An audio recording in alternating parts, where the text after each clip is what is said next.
Good afternoon, everyone. My name is Sarah Gikonyo. I'm your moderator for today. Our presenter today for the topic nutrition post-bariatric surgery is Christine Muturi Gitau, who is a nutrition dietitian at Kenyatta National Hospital. She is the team leader, research and protocols committee, nutrition department. She has over 10 years experience in nutrition and dietetics. Without further ado, I'd like to welcome Christine Muturi Gitau. Thank you. Thank you so much, Sarah, for the introduction, and thank you everybody for joining us today. Today we are having a conversation around nutrition in bariatric surgery. And globally we have an obesity pandemic. We have large subsectors of our populations that have been that are either overweight or obese. So there are many interventions that are put in place so that we can have remission of the obesity and improvement in health outcomes. But it is important to be able to use all the tools that we have in our arsenal.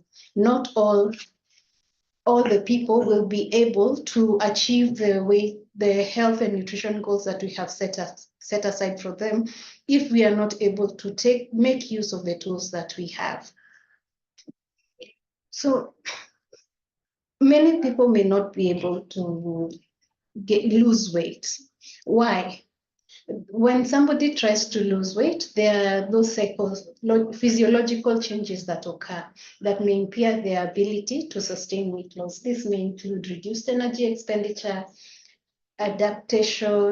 energy adaptations with reduced thyroid activity. We also have reduced sympathetic nervous activity and improved muscle efficiency. So they're not this particular person, yes, they have put themselves in a state where they have started to have a weight loss goal and they're able to choose to lose weight, but these changes make it difficult for them to lose weight. Furthermore, this person may also have changes in food perception and increases in the attractiveness and taste of food.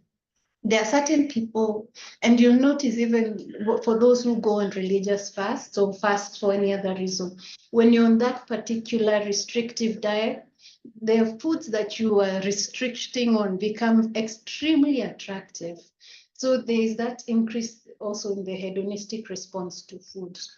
So it is not just an issue of willpower. It has been solved. This has been solved that it is you who does not want to lose weight. So the physiological changes coupled with now the feelings and attitudes around food that may occur with multiple attempts at weight loss make it more difficult for somebody to lose weight. Also, you'll notice that there are certain populations where when they go on maybe in quote unquote a diet or an activity that is aimed at losing weight, they do lose the weight, but then when they stop that particular activity, the weight tends to come back. And we make the joke and say it comes back even with the neighbor's weight. So that's also something that we consider. So we want to say that it's not just about the willpower. We want, again, to use the tools that we have. And one of the tools that is available to us is bariatric surgery. So what is bariatric surgery? Bariatric surgery refers to a group of surgical procedures that are designed to aid in weight loss by either altering the digestive system anatomy or now changing how food is absorbed in the body. The primary goals are usually to reduce the size of the stomach and modify the digestive tract. This leads to a decrease in either intake together with a decrease in absorption of nutrients. These procedures are usually recommended in individuals that are severely obese and have either severely obese with a BMI greater than 40, 50, or with lower BMIs, maybe a BMI that is greater than 30, but have 1, 2, or more obesity-related comorbidities, especially comorbidities that can be improved with weight loss. So when some studies have been done to show the effectiveness of bariatric surgery versus non-surgical treatment for obesity, this was done by when this particular study was done when bariatric surgery was compared with non-surgical treatment, there was greater body weight loss and higher remission of type 2 diabetes and also metabolic syndrome. For this was a meta-analysis. For this one, they focused on 2-year follow-up. So you can see in the next slide, if you have a look, this one, I'll just go through them. The results favored bariatric surgery, that there was lower remission, relapse into overweightness. There was greater weight loss on the members who had bariatric surgery versus the control group that only had the conventional weight management strategies. This was the same also with in obesity, in diabetes control and diabetes remission. It was also the same in high blood pressure, where again there was more favorable outcomes in the groups that had bariatric surgery versus those who are the control. So what are the types of bariatric surgery? Before we think about the types of surgery, we have to think about who gets these surgeries. So first, we want to look at a person who has a BMI greater than 35, less than 40, with obesity-associated comorbidities. So these comorbidities all the metabolic syndrome, high blood pressure, dyslipidemia, and such, visceral adiposity, diabetes, and such. Also, we're looking at somebody whose BMI is greater than 40. So for this first group, you exhaust first the conservative treatment modalities. For the second group, where bariatric surgery is the primary indication, is where the BMI is greater than 50 kilograms per 50 kilograms per meter squared. And also, if conservative treatment does not promise to be successful or comorbidities are severe. In patients with type 2 diabetes, we're looking at patients whose BMI is greater than 40 kilograms per meter squared. It is indicated independently of glycemic control. If the BMI is greater than 35 but less than 40, we indicate it if the diabetes-specific target values cannot be achieved. Excuse me. Also, now, one of the other things that we need to look at is something that we will mention over and over again through the presentation. We will talk about what is called excess weight loss. So basically, when we're talking about, there's a difference between the total weight loss and the excess weight loss. Total weight loss is the initial weight, you subtract from it the post-operative weight, and then divided by initial weight times 100. This will give you the percentage weight loss. Now then we will talk a lot about the excess weight loss, where we are looking at the initial weight subtracted from the post-operative weight divided by the initial weight, where we subtract the ideal weight times 100. So this one will give us percent excess weight loss. So every time we think about weight loss, especially in this presentation, let us think we will mostly be speaking about weight loss. So we're going back to the types of bariatric surgery. So one of the first types we have is what is called the sleeve gastrectomy. This is this is also called the vertical sleeve gastrectomy, where a surgeon would remove most of your stomach and they're leaving only a banana-shaped section that is closed with staples.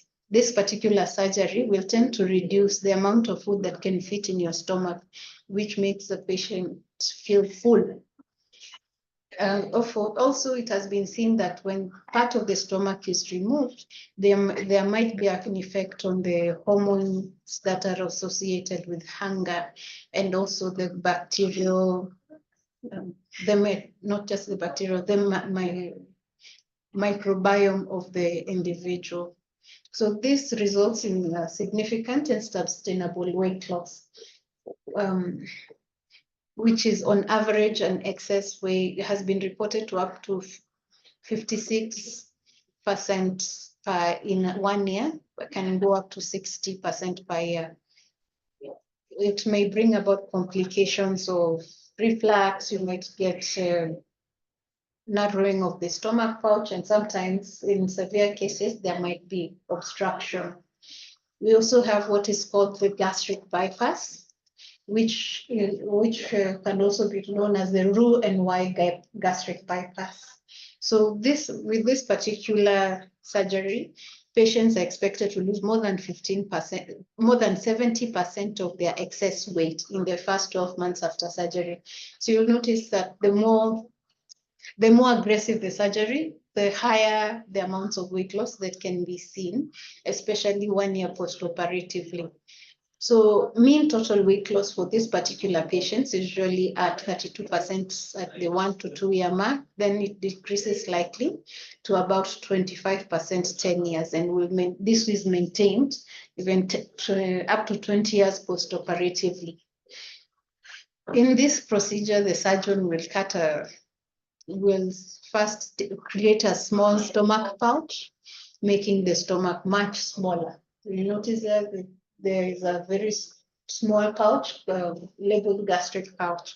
Then the surgeon divides the small intestines into 2 parts and attaches the lower part directly to the stomach pouch. So this means that the food will bypass a lot of the stomach and the upper part of the small intestine, so that way the body will absorb fewer calories and also, in essence, fewer nutrients.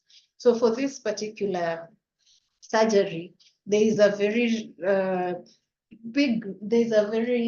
real risk of the patient developing iron deficiency anemia and other micronutrient deficiencies, aside from the fact that they may have now these other complications, the increased sensitivity to alcohol, stomach perforation, the ulcers, and the obstruction.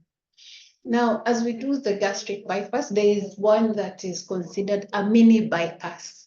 So this is just this one is known as the single anastomosis gastric bypass. So for this particular one, they just anastomose once. Sorry. There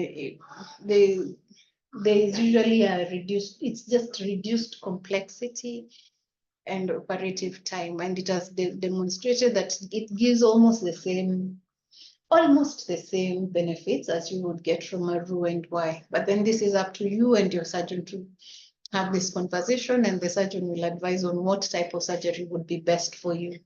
Finally, we have the laparoscopic gastric banding.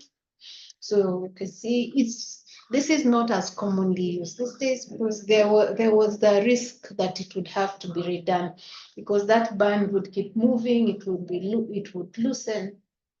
So, and you've noticed that at the 2-3 year mark, the weight loss levels were not as high as those ones in the previous surgeries. So about 50 to 55% weight loss, excess weight loss, or 20 to 25% of total weight loss. This is just, yes, it has not been done. It is still being done, but not as much.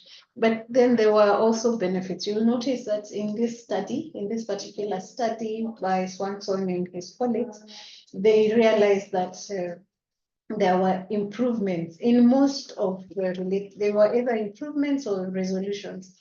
So diabetes, most of the population either reported an improvement or a resolution in diabetes symptoms. There was an improvement on the resolution in sleep apnea. There was an improvement or resolution in hypertension, in dyslipidemia, in arthritis, especially in major depressive syndrome, in anxiety, in GERD. Also in PCOS, there was some polycystic polycystic ovarian disease, there was improvement from this particular procedure. The other procedure that we talk about is the biliopancreatic diversion with the duodenal switch. So this particular surgery is considered a mixed surgery. It involves two separate procedures. You first have a procedure that is similar to a gastric sleeve. Then a second surgical procedure divides the small intestines into two tracts. So food would move through one tract, bypassing most of the small intestines. This reduces the number of calories and amount of nutrients that are absorbed. Then digestive juices would then now flow from the stomach into the next tract so that it can mix with food as it enters the colon. So this surgery allows for significantly higher weight loss rates, but it is the most likely to cause surgery related complications and vitamin and mineral deficiency. So for this reason, this is also not a very common procedure. Finally, we have one that is very common, especially in our country. It's not really a surgical procedure, but it's also a non-invasive procedure that is undertaken by the metabolic surgeons. This is the intragastric balloon. So they place this balloon as an early intervention to induce weight loss. So you have somebody, they do not meet the eligibility criteria to undergo bariatric surgery, but would benefit from early intervention, or even just early intervention, obesity intervention, or early intervention for obesity-related illnesses. So this particular surgery is restrictive. So when the balloon is placed in the stomach, then the patient is not able to eat as much as they would. And for this particular one, you have about 10% total weight loss and about 30% loss of excess weight. So, again, there have been multiple studies. Why do we do the bariatric? There are different effectiveness. So the surgery that will be done will be dependent on the assessment by your surgeon and the goals of care that they have. So it will not be one size fits all. This just shows some of the outcomes. One of the studies that was showing outcomes of obesity surgery and metabolic surgery. You'll notice that loss of excess body weight again varied across all the surgeries. At 3 years, at 5 years, at 5, and also for type 2 diabetes, up to 10 years. So in some cases, the gastric sleeve, the bypass with the duodenal switch, all of those procedures had higher rates of remission than maybe the gastric bands, the eligibility. This is also the same thing. It is just basically we are always seeing is that for this particular study there were statistically significant differences across all the groups at 3, 6 months, 1 year, 2 years, up to 4 years. So bariatric surgery is very beneficial because it does the following things. One, there is a reduction in leptin, there is an increase in adiponectin, there is a reduction in CRP, there is an increase in insulin, reduction in glucagon, we have and all the others that you may be able to look at in the slides, including the increases in the progesterone and metabolized and luteinizing hormones.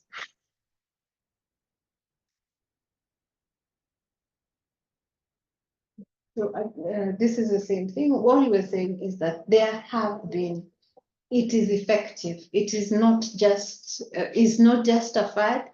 It has been seen to be more effective to have bariatric surgery, especially in patients who have the higher BMI, the severely obese patients. There have been benefits to bariatric surgery in all those areas.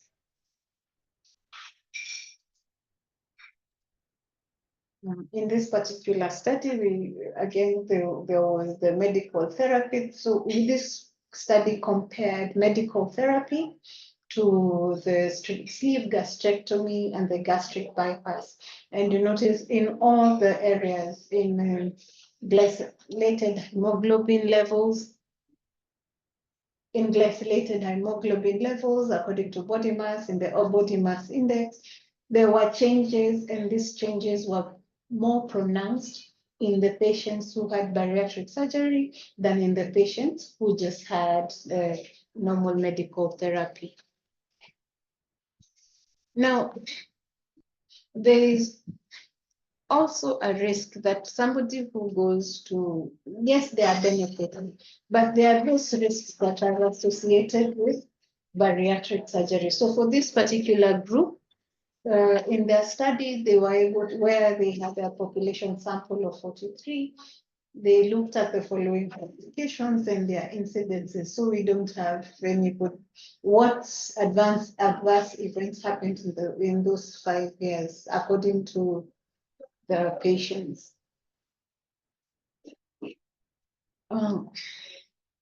Also, we have here we have a study that just looks at the complications that happened across the different surgery groups. So patients who went through a Roux and Y versus the sleeve gastrectomy versus the one anastomosis, and this particular study was among it was a multi-center study of about 11,000 patients, and you'll be able to see that of course, there were more nutrition-related complications. With the Roux and Y, we had more biliary complications with the one anastomosis group, but most of it, we would notice that most of the complications that happened were within the sub 1% range, 0.6, 0.8, 0.3. So most of it is sub 1%. So this, we know the surgeries, we know the patients who have, and we have seen the surgeries, we have seen that there are benefits, we know that there are complications. So how do you choose the patient that is going to undergo this surgery? So according to the American Society for Metabolic and Bariatric Surgery, first we look at the weight of the adult, what we had talked about, an adult with a BMI greater than 40 with no comorbidities, BMI greater than 35 with one severe obesity-associated comorbidity, or BMI that is 30 to 34.9 kilograms per meter squared with diabetes or metabolic syndrome. We look at the weight loss history, failure of previous non-surgical attempts at weight reduction, including non-professional programs. So this patient has done it. You have met, if you're a healthcare worker, you've met a patient that has done everything. They have done Weight Watchers, they have gone on this and that diet. And then also we look at the commitment of the patient. One of the things that the patient needs to have is follow-up visits with the healthcare team. Are they coming for their clinics? Are they taking care to follow up the recommended instructions, any procedures, any tests, any supplements? And we exclude patients who have a BMI of less than 30 because there is insufficient evidence. We also reduce we exclude patients with reversible endocrine disorders that can cause obesity, patients who are currently taking recreational drugs and abusing them, or alcohol, patients with uncontrolled psychiatric illness, patients with lack of comprehension, that they will not be able to comprehend the risks, benefits, or outcomes. And also inability to tolerate general anesthesia due to cardiopulmonary illness. So these are our patients. When they come to us as a dietitian, as dietitians, what do we do? So in the pre-surgery area, This is usually typically between 2 to 4 weeks pre-surgery. We have a goal to, one, reduce the size of the liver to facilitate surgery. So one of the things that happen, especially when the surgery is being done laparoscopically, the surgeon has to move the liver. And if a patient, a fatty liver, which most patients who are overweight or obese would have as part of their comorbidities, a fatty liver is very inflexible. So it would really affect the maneuvering of the surgeon during surgery. So you want to have 2 to 4 weeks at least to reduce the liver size. So this particular diet is approximately 800 to 1200 calories per day and about 1 gram to 1.5 grams of protein per kg per day. This is especially important so that we preserve muscle function. Their dietitian will also advise the patient to keep a food journal, and this is extremely necessary. Start now so that this is a habit that you have built and can sustain even post-operatively. At this juncture, the patient will also be advised to take a multivitamin supplement and begin a physical activity program. Again, we maintain hydration with unsweetened non-caffeinated fluids at a minimum of 1.8 liters per day. Post-surgery, the first phase. Now this patient has come in and has gone through surgery. In the very first stage, which is the clear liquid diet, this will last about 1 to 2 days post-operatively, again, but may change according to the advice of the surgeon that has carried out the procedure. So basically, a clear liquid diet is a diet that you can see through. When you look at the cup or the bottle, you can see through whatever is in the cup. There should be no sugar, there should be no caffeine, there should be no non-carbonated drinks. And the main goal in this case is to avoid dehydration. We want to advise the patient to take at least 1.8 liters per day.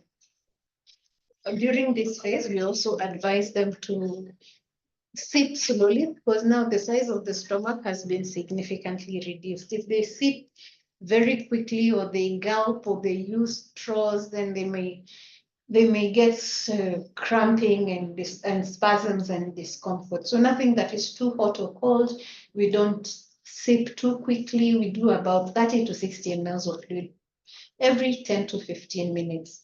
We also avoid using straws, because the patient may end up sucking excessive gas, and also avoid caffeine.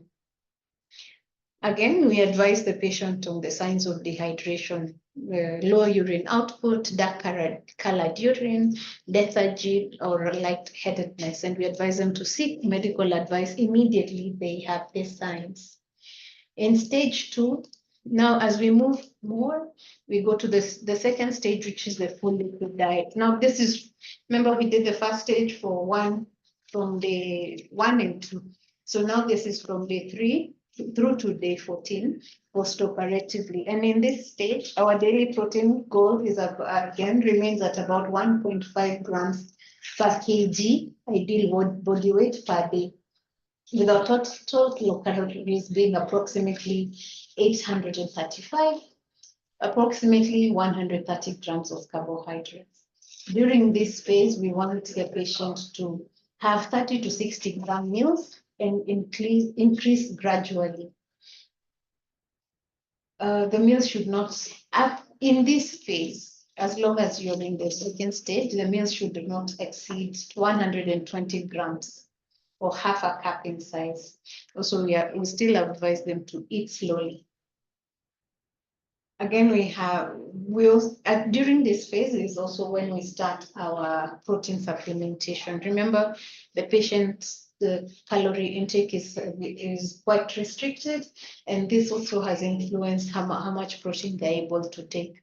So we incorporate a liquid protein supplement at least twice a day, and these protein supplements should provide about 20 grams of protein and 5 grams of carbohydrates per 100 ml serving. So is a highly specialized supplement, and these are quite important figures to to adhere to, so that the patient does not go into deficiency, while at the same time the patient does into protein deficiency, but at the same time they are not at risk for weight regain, especially in just the first few weeks post-surgery.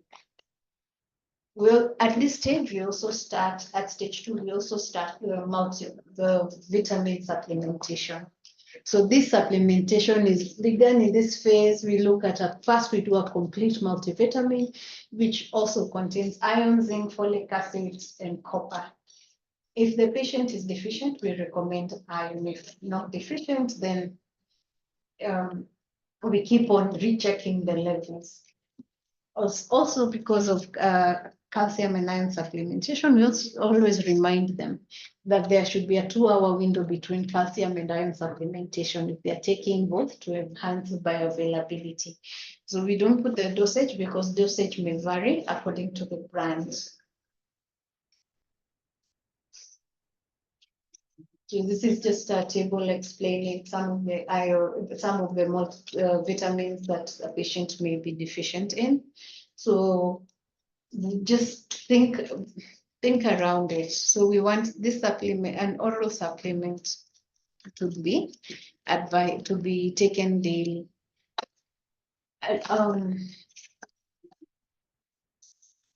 Again, depending on the patient, this also depends on the patient's needs. If the patient is not deficient, or they did not have a deficiency, a procedure that may cause deficiency, then we may not really need to supplement. But again, we have just to keep it in mind that these levels need to be checked routinely. During the 3rd stage, we have what is called the soft diet. So this runs from week 2 to week 4 post-operatively, and it consists of food that are soft in texture, easy to chew and swallow. Patients usually starts with something that is pureed, then mashed, then slowly increases the consistency of the meals. So at this stage, they will have cooked vegetables, soft fruits, tender meats, cooked cereals. They can still have dairy, they can still have potatoes, root tubers, and other soft foods. This patient, again, continues to consume about 1.8 liters, and then they're consuming 3 meals per day plus 2 protein supplements. During this stage, meals should not exceed 120 to 180 grams per meal, and focus should be on the protein item. So we always advise the patient, start with the protein. When you feel full, stop. At least you have started with the protein. Also, during this phase, the patient starts to adopt the habit of chewing food thoroughly, at least 25 to 30 times. Again, remember the food diary that we started keeping post-operatively? This time, the patient has started to introduce new food items one at a time, and then they note any issues that may be from intolerance. Finally, we have now the stage 4. This is the modified regular diet. This is from 4 to 6 weeks post-operatively. And this patient, again, we continue to consume at least 1.8 liters of fluid. We consume 3 meals per day, 1 high protein snack. At this phase, we may start weaning out the protein supplement because now they're able to get the protein from their meals. And the meals themselves should not exceed 120 to 180 grams. So in this phase, we are still avoiding high fat, high sugar, high caffeine foods. And we're advising the patient to continue with their multivitamin supplementation. So what are the possible challenges that may occur after surgery?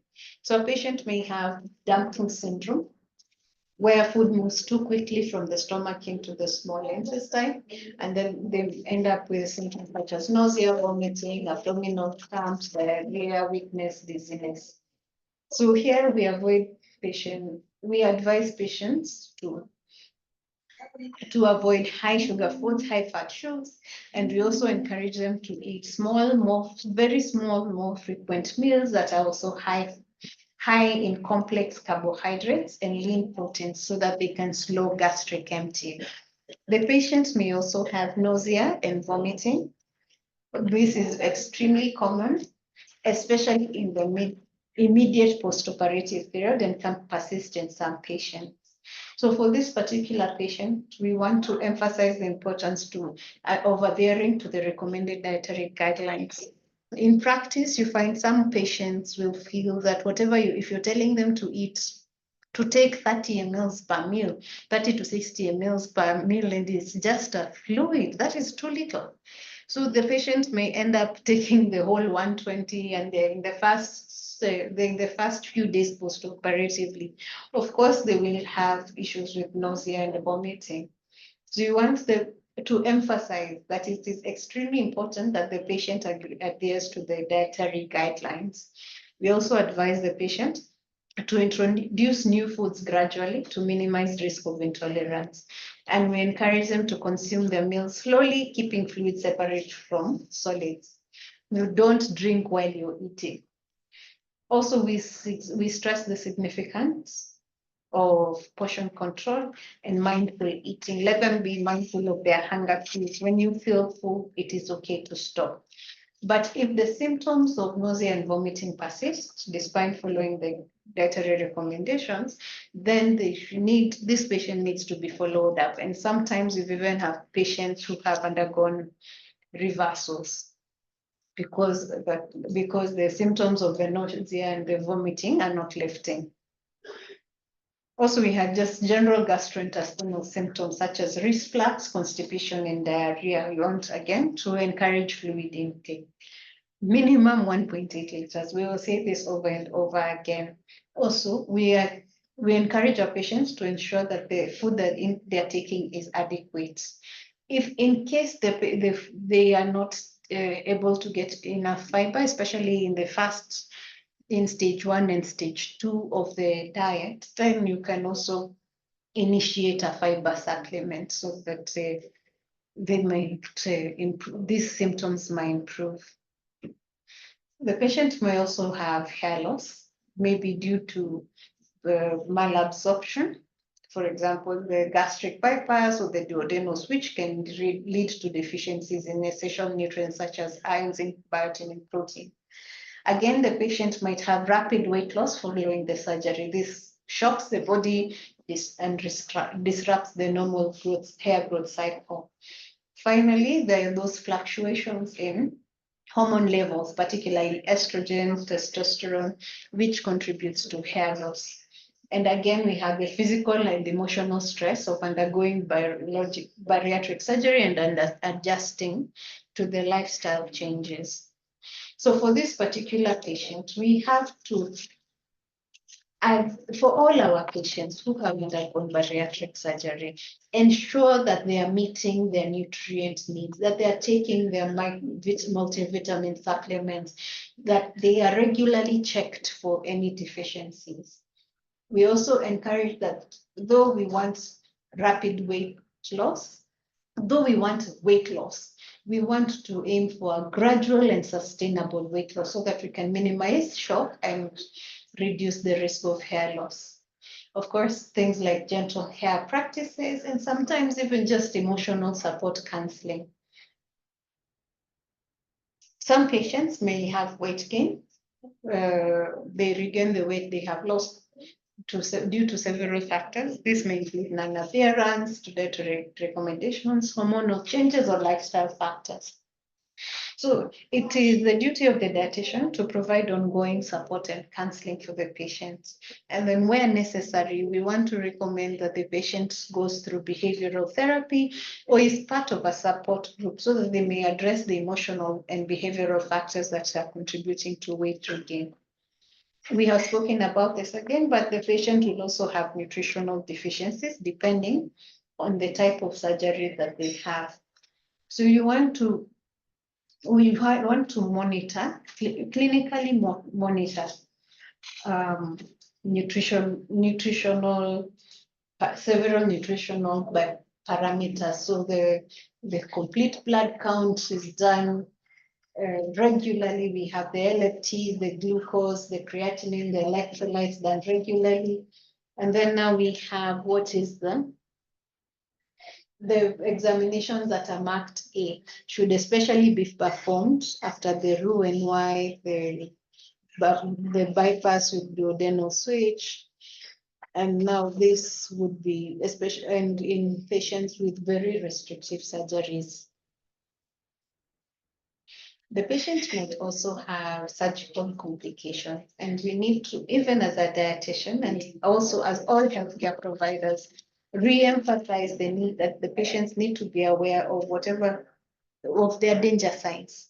If a patient has fever, if they have wound redness or drainage, persistent abdominal pain or shortness of breath, this patient needs to seek medical advice, and it should be something that we all continue to emphasize and re-emphasize. So in conclusion, what I will say, we are just saying bariatric surgery is a tool in our arsenal. Nutrition is vital, both before, during, and after. Preoperative nutrition helps to optimize health, it helps to reduce risks, and it helps us to establish healthy habits. Postoperative care focuses on adequate protein, vitamin and mineral supplementation, and hydration. We want to emphasize also that long-term success requires lifelong commitment, regular follow-ups, and monitoring of nutritional deficiencies.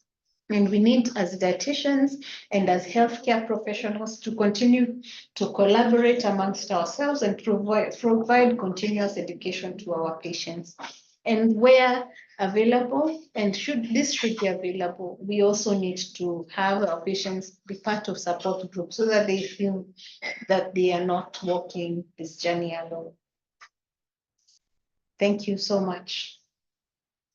Thank you so much, Christian, for the wonderful presentation we had today. It was very informative. We will go ahead with the Q&A section. I urge all of you who have questions to kindly type in their questions in the Q&A as we will tackle them as we proceed. So there's an anonymous attendee who's asking, these are permanent procedures, and as you said, human psychology plays a part in adherence to mission guidance. What if the patient starts overeating and adds weight? Is there another remedy post-op, or is surgery the most superior weapon in the bag? Thank you for that question. And as we have said, there is no superior weapons. We fight with everything that we have in order to achieve good outcomes for our patients. So one of the things that I have mentioned is that a patient who starts overeating post-surgery might need behavioral counseling and behavior change counseling so that they are able to adhere to the set guidelines.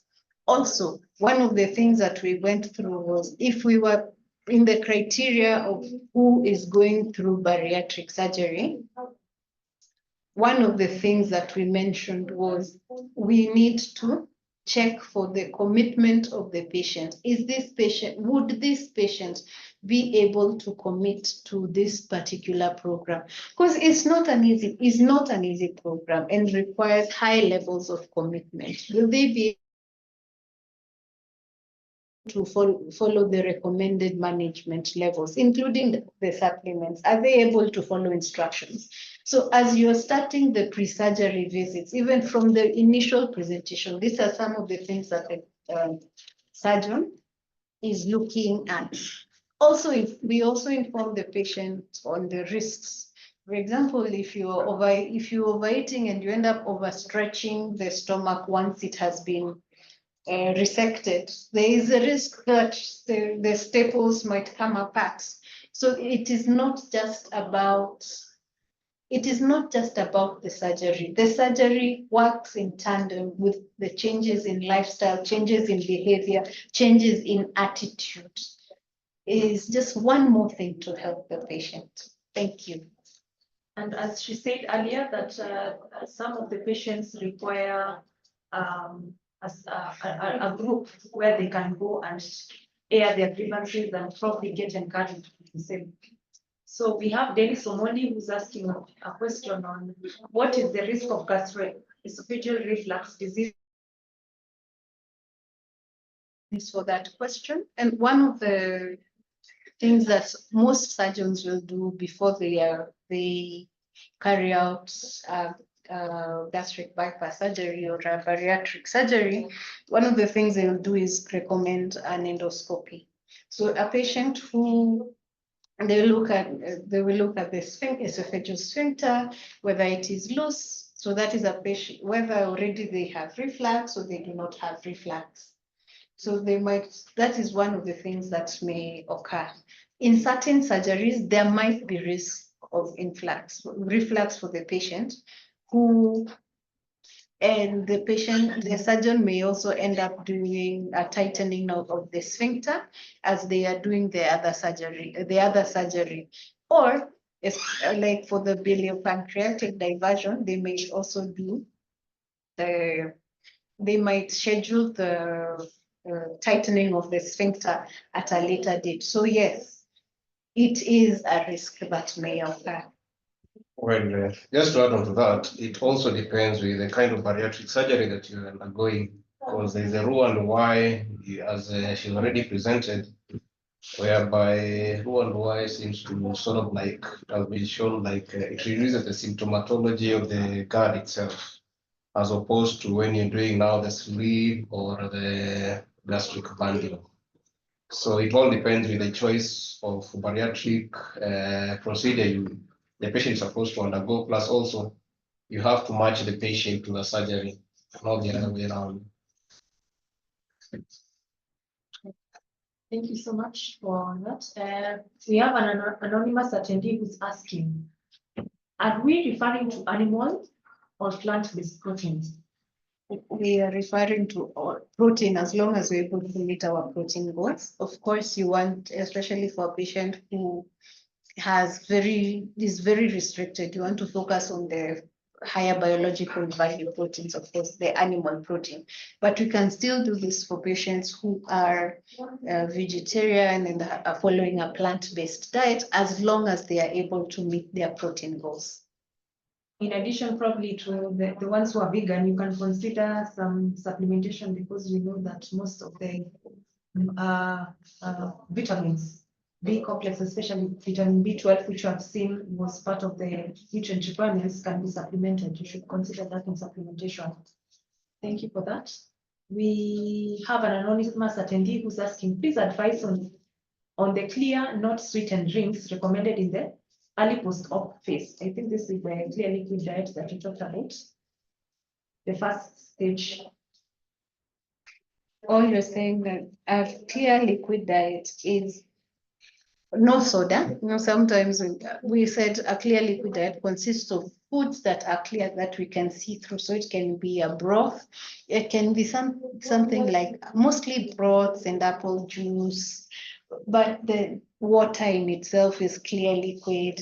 But then somebody might say Sprite is also clear liquid. So please, that's why we are emphasizing on non-sweetened drinks. So no sodas, no clear sodas as part of the clear liquid, just broth, water, and maybe apple juice.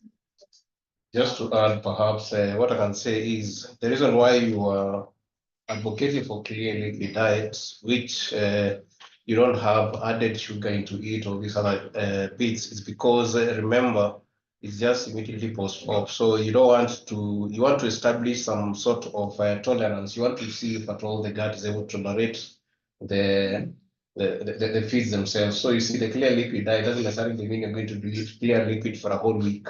So it's more or less whereby you're trying to test the tolerance. Plus, also the reason why you're doing clear liquid is to avoid patient developing osmotic diarrhea as a result of the procedure done with the patient. Because remember, the body needs to adapt to the changes which have occurred. So you have to take the patient slow. That's why you have to be progressive gradually as you continue.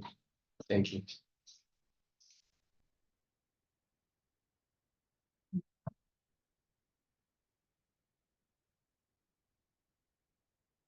Okay, thank you so much for that question. I have Nashon. Rob, thank you so much for joining me. He is commending us on the good presentation. How long exactly should one continue with multivitamin post-op? It really depends on the type of surgery that the patient had. If you had, let's say, what we call the bypass surgeries, remember we passed via the duodenum, we passed via many absorptive sites. So this is a patient who will need a multivitamin supplementation for most of their lives. Lifelong. Multivitamin supplementation is lifelong. Maybe to add on that,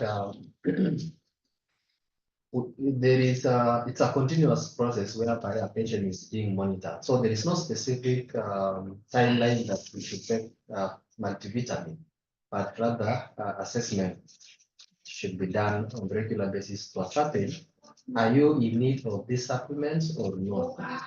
Multivitamin, do you really need? How is your nutrition spectrum in terms of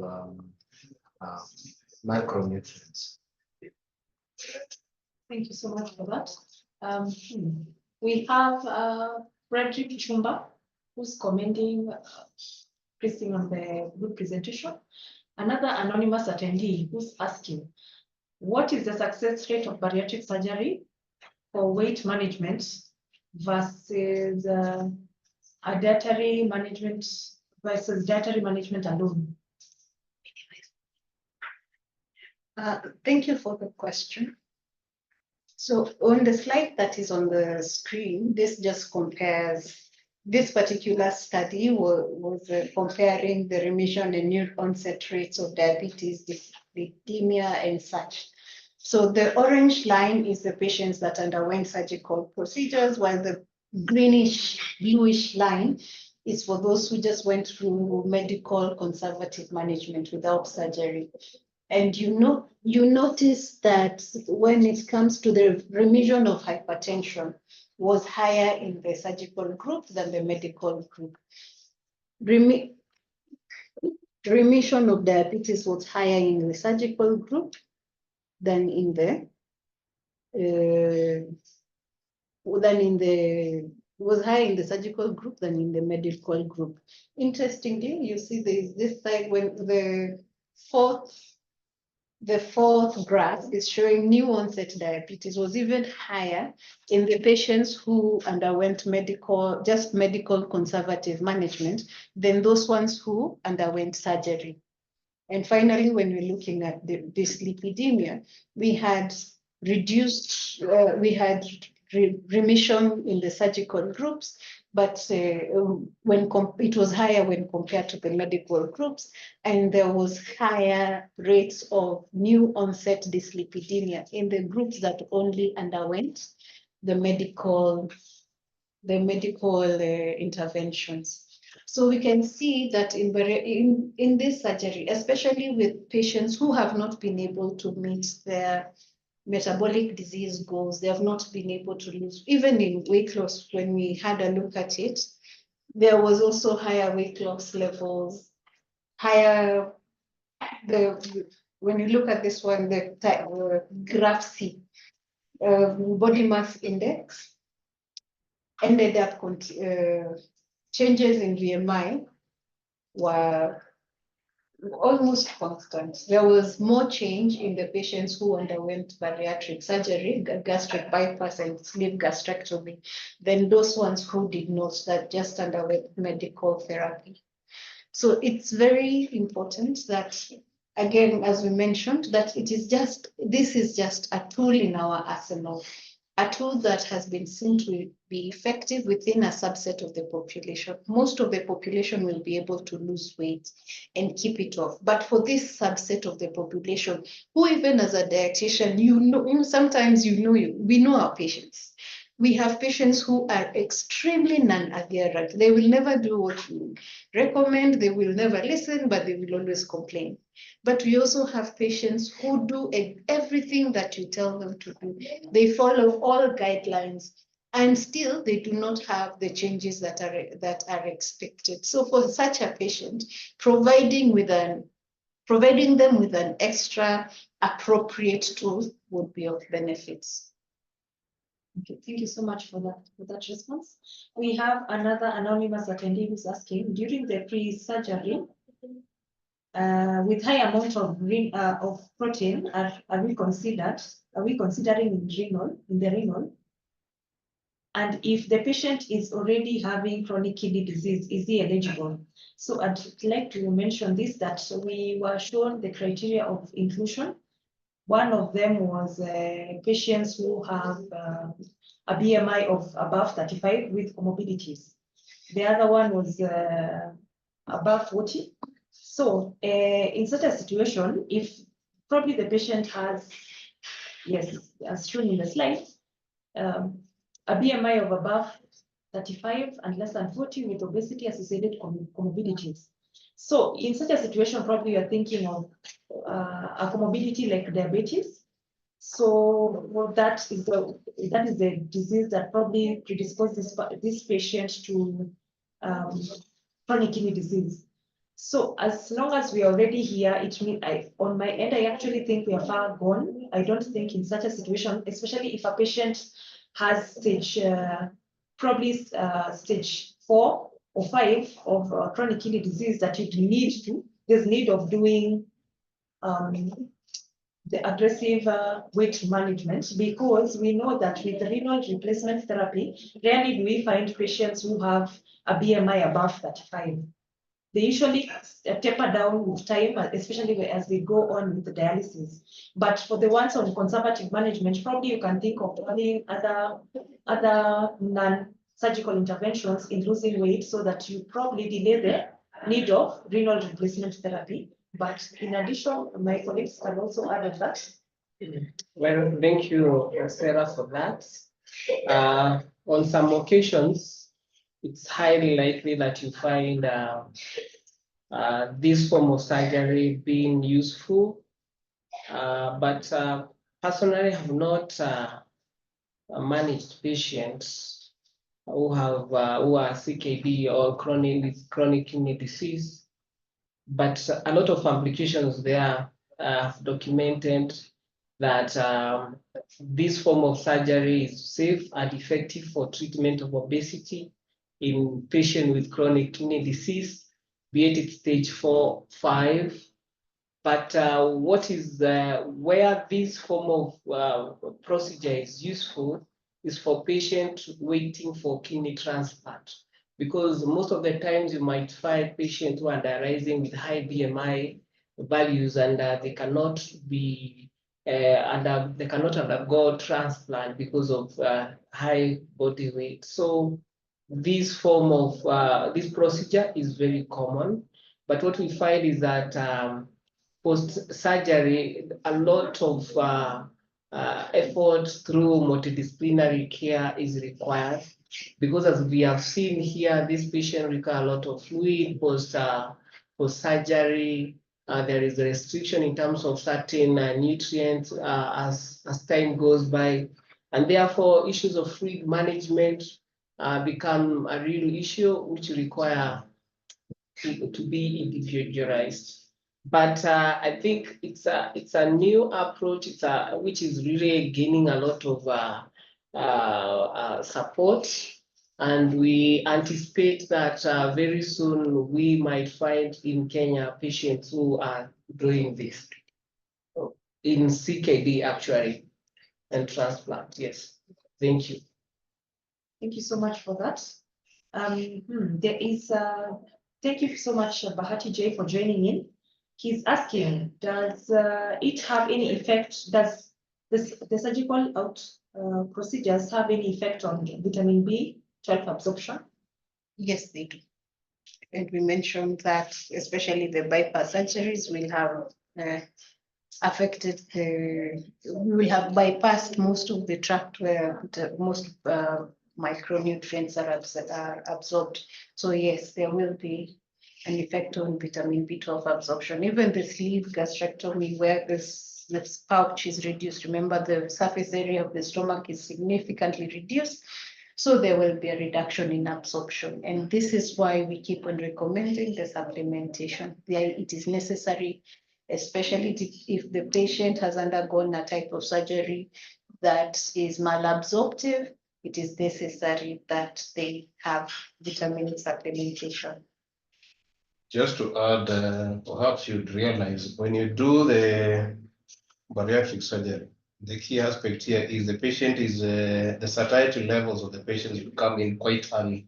Therefore, even in terms of consumption bit, remembering that vitamin B12 is a water soluble vitamin, plus also for it to be able to be readily available to the body, it has also to be bound to the protein carriers, that is the R binder. So we have to look at now the effectiveness in terms of how much of the whatever that the patient is taking in, is it adequate enough? That's why you find mostly it's not really adequate. That's why you have to always supplement the patient when it comes to bariatric surgery. Thank you. And remember that the supplementation is based on the recommended dietary allowance. You calculate the deficiency of the oral intake from food, and whatever the deficit is what you cover by supplementation.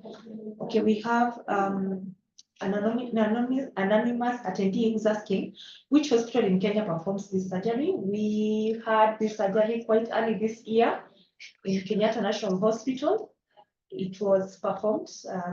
We have several hospitals, public hospitals. For instance, this hospital was undertaking the same surgery. So yes, they are here. They are here and they are happening. Clinics are happening weekly. Every week there is a bariatric clinic. I am not sure of the day, but the clinic days are weekly and surgeries are occurring in Kenyatta National Hospital as we speak.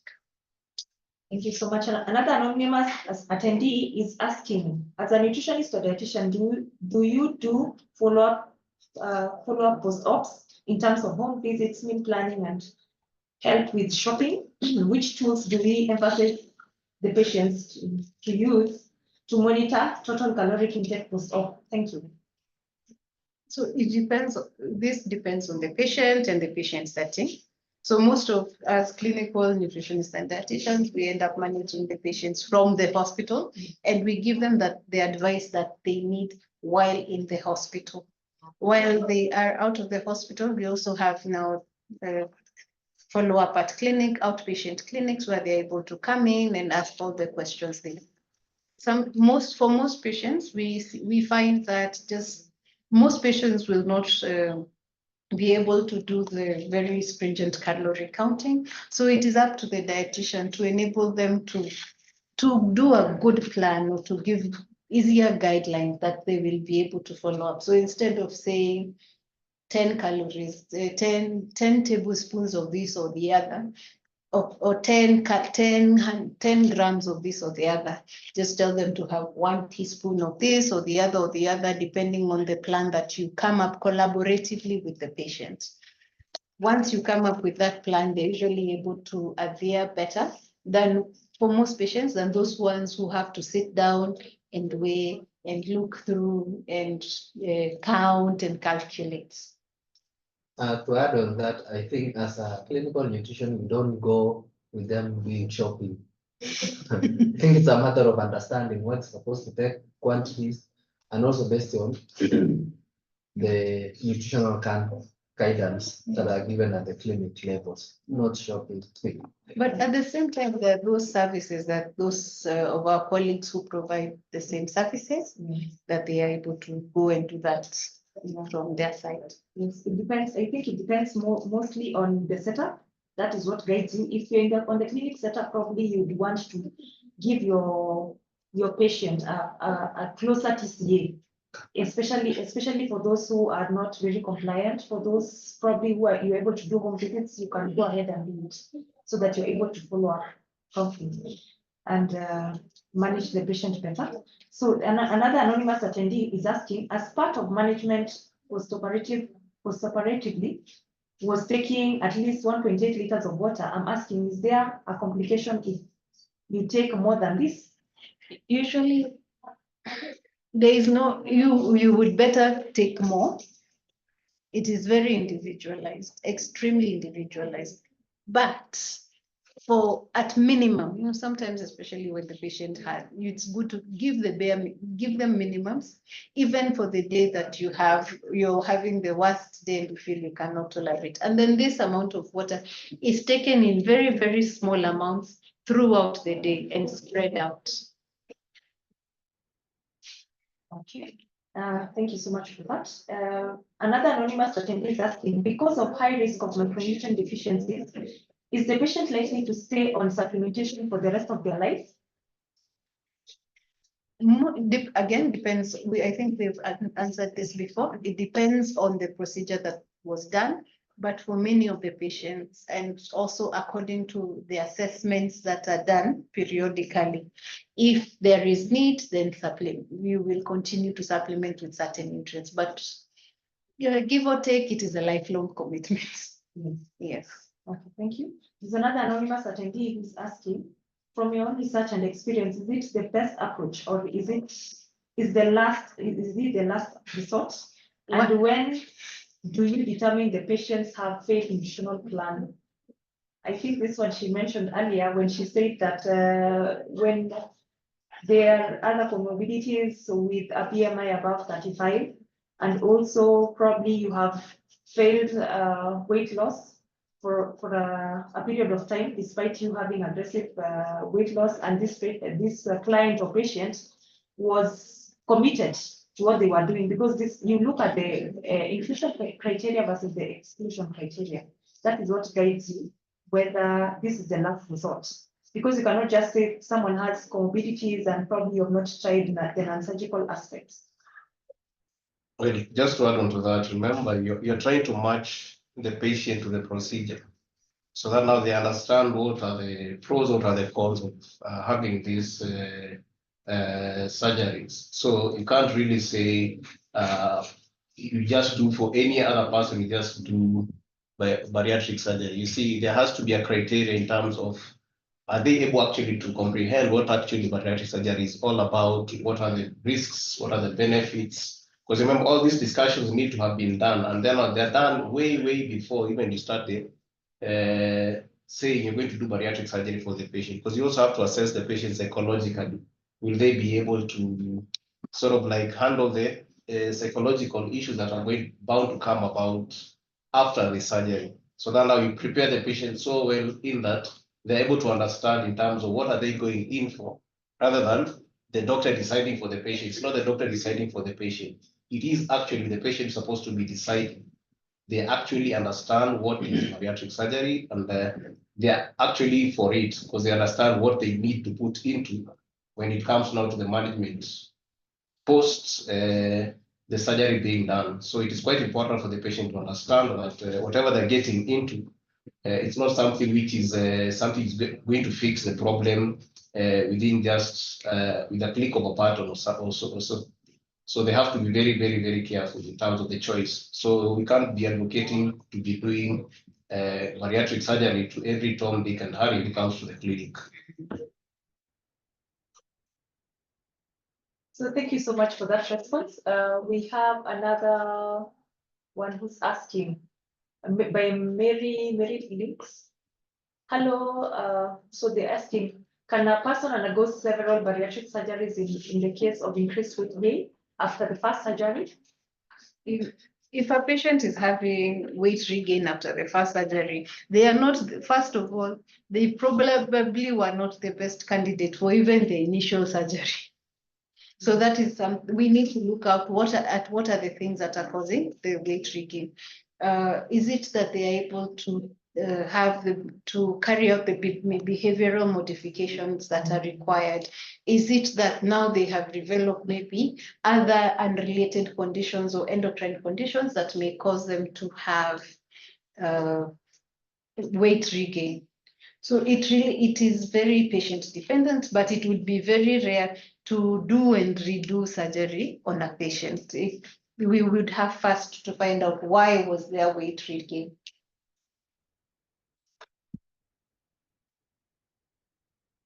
Thank you so much for that. We are also having another question by an anonymous attendee who is asking. The first question was they were asking about the amount of proteins of up to 1 to 1.5 gram per day.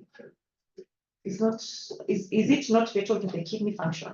So that's the question. Are they asking rather that if you give protein of above 1.5 per day, grams per kilo per day, is it not fatal to the kidney?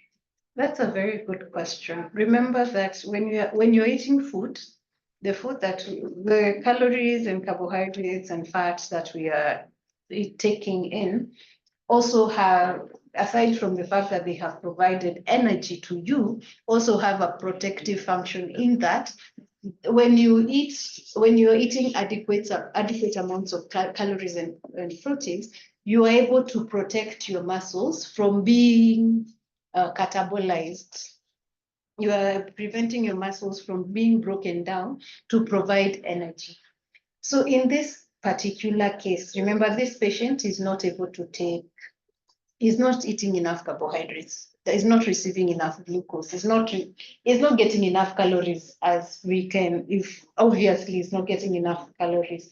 So what can we do so that we can protect their muscle function? One of the things we can do is now provide the extra protein that can also be broken down as part of energy with the nitrogen and with now the other amino acids that will be taken in to go into the muscle to now perform these other functions that we expect protein in our diet to function.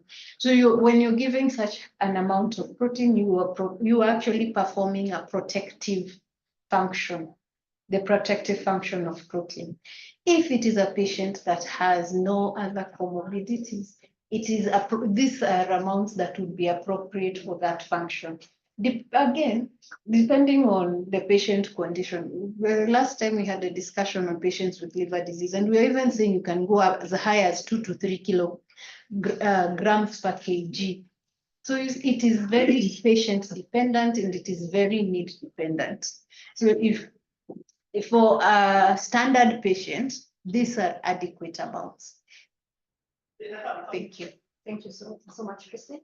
So in addition to that, probably you can think of hydrating, because if there's normal kidney function, definitely excess protein will be brought out as urine. So there's no problem. When you hydrate optimally, the protein will actually be lost through urine. Okay, thank you so much for joining in today for the presentation. We look forward to you joining for next month's presentation. And have a good afternoon. Thank you so much.